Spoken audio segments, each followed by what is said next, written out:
right, John? So news hot off the press. We've been waiting, it seems like we've been waiting the whole summer. We've been waiting since Wembley to finally get the big deal over the line. Tom Cairney, Sessegnon and Mitrovic. We've signed him. Reported £22 million and we've got our man. I've got goosebumps. It's amazing. It's exactly what we've been waiting for.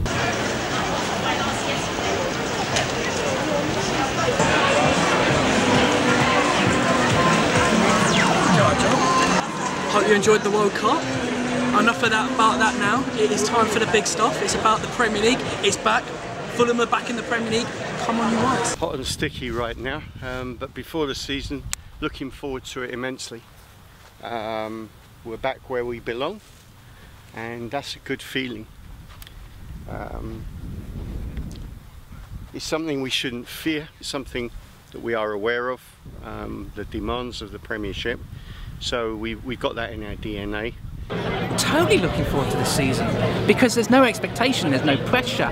It's just the fact, well, we're in the Premier League now, we've done what we've got to achieve, so now it's a matter of the hard work comes in. But as for supporters, it's like, well, if we have one season in the Premier League, we go back down to the Championship, we'll do it all over again, you know. It's like a yo-yo club, and it's not a bad thing. And we've got where we are, we'll enjoy it, embrace it, and while we're there, just make sure everyone, including that gets behind the team, including everyone, you know, we know we're going to get bad results, we're going to get bad performances, but that's when the team's going to need you most, when you give it your all and you give this passion and say, yeah, come on Fulham, you know, we're here, we've not come here to make numbers up, we're here actually to make a difference and actually show, hey, we are the oldest club in London and we're proud, and here we are in the Premier League. This season, obviously we were very optimistic, but for me the transfer policy, we're doing it obviously very slowly. I was just saying to you a couple of minutes ago, I'm a little bit worried about the season ahead. Not for the sake of that I don't believe that we have got the ability, we obviously do have the ability, but you know, the problem for me is the strength and depth. Like, I've always believed when it comes to transfer policy, like someone like Thomas Callas, for instance, we should have signed him just to play it safe, because you know, first season in the Premiership, you don't know how everything's going to go down, and because you know, you're not going to be playing the likes of Burton Albion, you're going to be playing the likes of Manchester United. So if, for instance, you make a, you know, you slip up against Burton Albion, they may not get that. They might. Oh, I'm very sorry. They may not, you know, punish you as like a Man United would do. It's going to be a roller coaster. There's no, you know, there's no resting on laurels, thinking that, you know, the squad we had all the answers going into the Premiership. What I think that we do have is like a real solid midfield base, and we've been able to. Some of the players that we're looking to buy, I think, have a really clear role amongst the team that's already established. Some of them will be like an upgrade. So say Seri, he's looking to be maybe an upgrade on Stefan Johansson, where he can do the box-to-box thing. He probably won't get in the way of Tom Cairney's role. You know, Johansson's still going to have the part to play, but Seri, from what you've heard of reports about the clubs he's been linked to, so I knew about him because of being linked to clubs like the Manchester clubs, like almost getting that transfer last summer. There's the talk that he might have a problem with ingrowing toenails and he won't be able to play in the cold.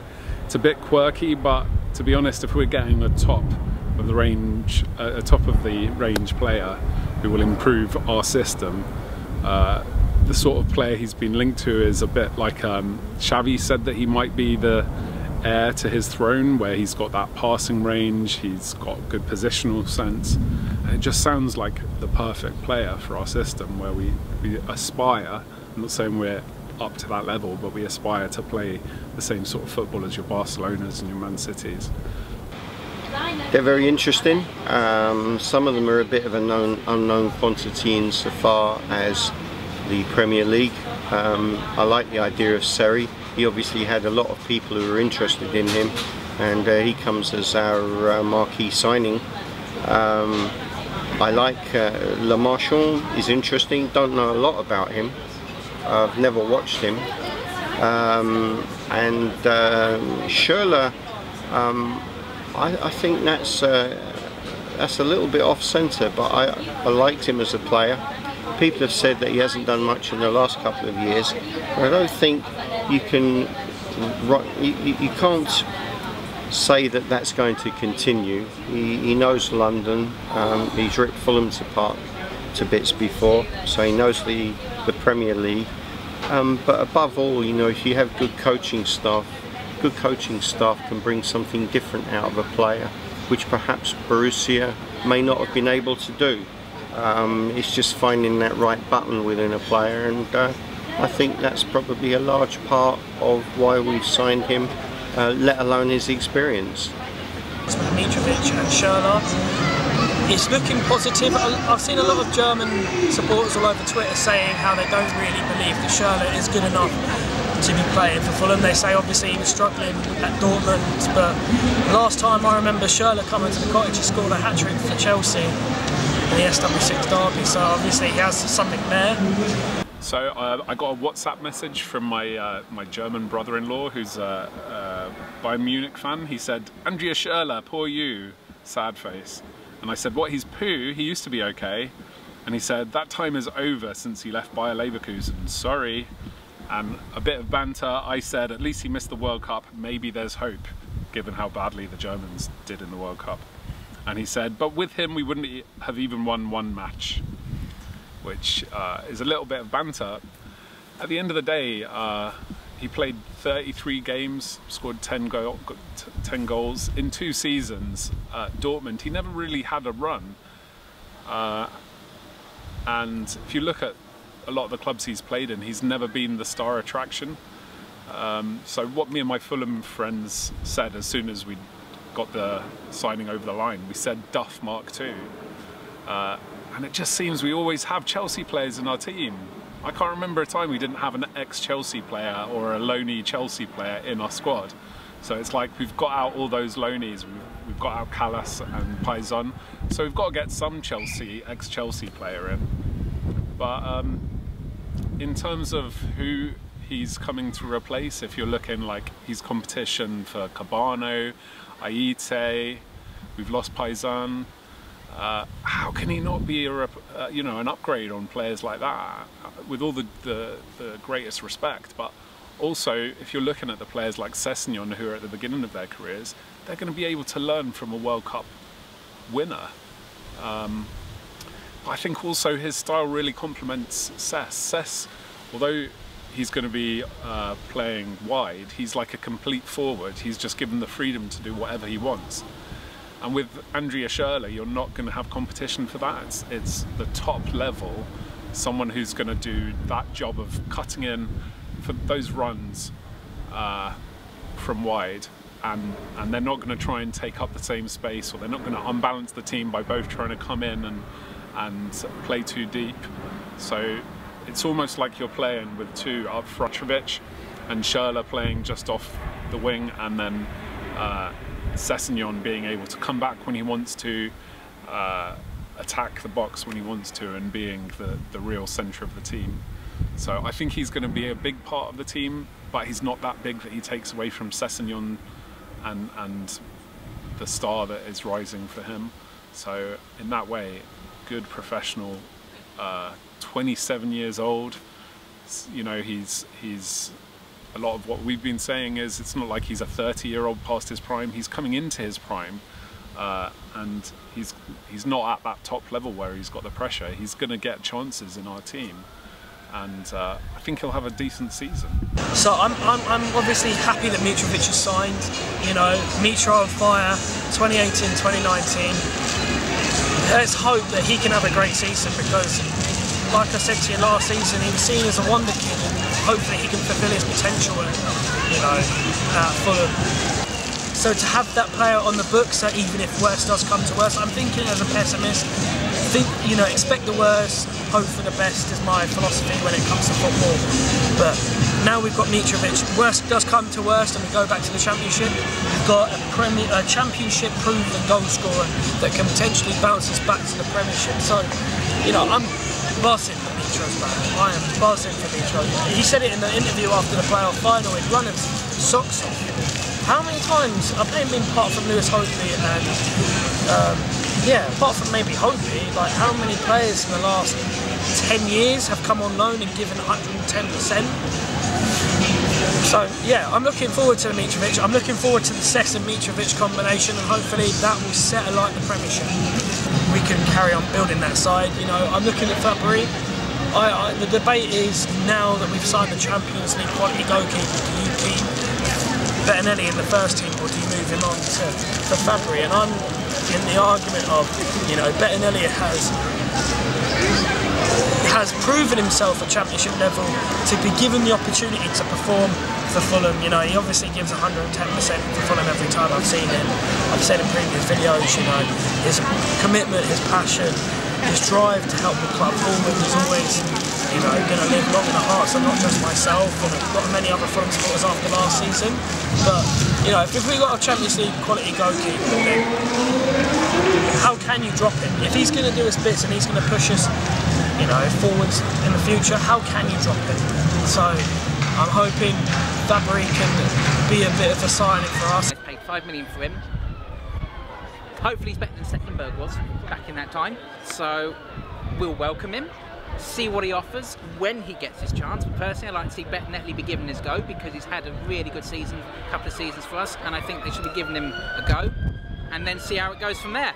And in terms of the positions you would like to see us look towards the end of the window, what would you like to see in what positions, what we need? Well, Mitrovic hopefully is close to being a done deal. That's exceedingly important. I would like to see another striker, but perhaps I'm being greedy there. But certainly we need a centre back, if not two, and cover as a left back, because whilst we have great cover throughout the club, through to and including the 23s and arguably the 18s of last season at right back, we don't have that same sort of depth of cover at left back. There have been players filling in there in the under 23s. So if Le Marchand starts as left back, assuming we're not going to get anybody else like Matt Targett, and he gets injured, yes, there are other players who could slot in there, but I see that as a weak area. I'm looking for us to get our first win. Now, I'm thinking to myself, when will that first win be? Could be the first game, could be Burnley, could be Wembley, but who knows? But the most thing I'm looking for is that first win, getting those points on the board and seeing the team perform. I want to see them perform, I want to see them compete, and we want to see even and even with it matching the players that have been Premier League players for like God knows how long to what we are now. So that's what I want to see. That's what I'm looking forward to. You've got tickets for the Celta Vigo, haven't you? The game. I have, yes. Yes, I have. I'm hoping to see the new signings, see how they shape up, see what they're about, and possibly work out what they might offer Fulham for this season. What are your expectations this season as a fan? My expectations is just the fact just to stay in that league. There might be a few odd surprise results, because I know there's some promoted teams that do have that. They had that last year. I remember Huddersfield beating United. I'm hoping that we might do the same and beating big teams and the odd shock here and there, but also keeping our feet on the ground and making sure we stay in that league.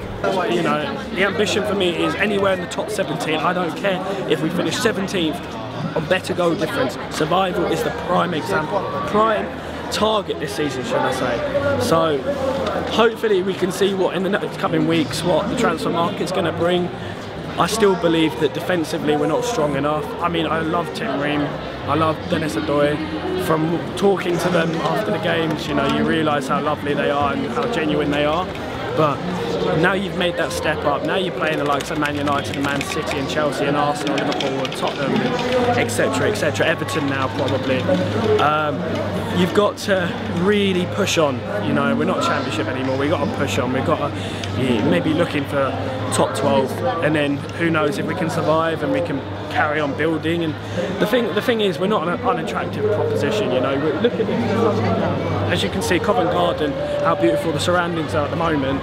But you know, you think about Putney and you think about Fulham, you think about Hammersmith as an area and how gorgeous it is and how beautiful it is. And you know, who's to say that players of top quality ability with the past that we have, you know, we're playing Premiership football, and obviously, you know, the achievements or lack of achievements that we've had in the past, you know, who's to say it won't bring these players down? We're not little Fulham anymore. We're not, you know, playing League 1, League 2 football in front of 5,000, 6,000. We're now selling out our half at Wembley Stadium, 36,000. and I was still talking to a few Fulham fans who said they couldn't even get a ticket for the playoff final, which kind of sums it all up.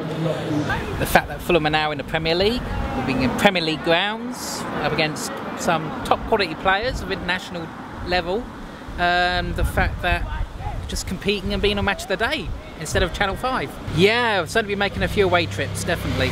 So yeah, we're looking at United, Arsenal, all the London clubs of course away, but definitely Newcastle, Liverpool, United, maybe Man City. I remember the last time I went to Man City we lost 5-0.